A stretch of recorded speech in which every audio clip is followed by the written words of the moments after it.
Short title: When the River Froze. Still one-line theme: a man's search for redemption in a forgotten Alaskan town uncovers buried secrets that change the fate of an entire community. Paragraph 1. In the shadow of Denali, nestled beside the frozen Yukon River, lies the near-forgotten town of Frostville, Alaska. Once a thriving mining hub, it had dwindled to fewer than 400 people, mostly fishermen, descendants of gold rushers, and those trying to disappear. In January 2020, Elliot Granger, a 59-year-old former Chicago police officer, arrived in Frostville with nothing but a duffel bag and a letter sealed in wax. Locals watched him. Curiously, he was quiet, polite, and carried himself like someone who'd seen too much.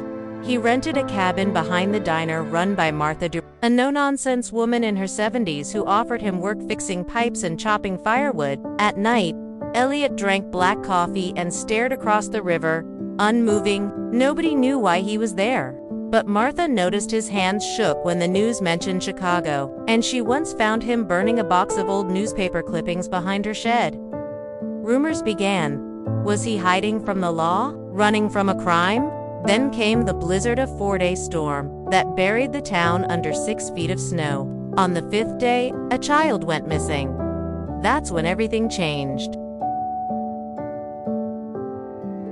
Paragraph 2. Lily Cortez, 7 years old, daughter of a school teacher and a fisherman, had wandered into the woods behind her home chasing after her husky. When she didn't return, panic spread. The only road was closed, and the radio tower was down. Search parties were formed. Locals combed through the forest with flashlights and shovels, but the blizzard had buried everything in ice. Elliot stepped forward quietly, offering help. He moved with uncanny precision, navigating the woods like a tracker. Within 2 hours, he found a scrap of Lily's red mitten near the base of the riverbank. The town watched in awe. When Elliot eventually found Lily huddled inside a hollowed-out log, with her dog curled around her, hypothermic but alive, the town hailed him as a hero. That night, Martha asked him directly, "Who are you, really?" And Elliot finally spoke the truth. He had once been a decorated officer until a raid he led accidentally killed a teenager. The city covered it up. He didn't. He resigned and spent 10 years drifting across the Midwest, running from his guilt. But the letter he carried was from the boy's mother, forgiveness, and a request. Do something good. Somewhere cold, somewhere honest. Frostvale had been her hometown. Paragraph 3. After the rescue, something shifted. The town began opening up to Elliot. He taught kids how to build fires. He helped repair the school's boiler. He even started a weekly coffee with neighbors circle at the church hall. And for the first time in years, Elliot laughed again. But peace was short-lived. One morning, a group of hunters stumbled upon a hidden shack in the woods, abandoned, but clearly used. Inside were old photographs, missing person flyers, and a map marked with XS along the river trail. Sheriff Nadine Mott, young and determined, investigated and realized this wasn't just a strange loner's den. It pointed to something bigger. Over the next few weeks, they uncovered evidence of a decades-long string of disappearances along the Yukon Trail, mostly indigenous women and runaways, connected until now.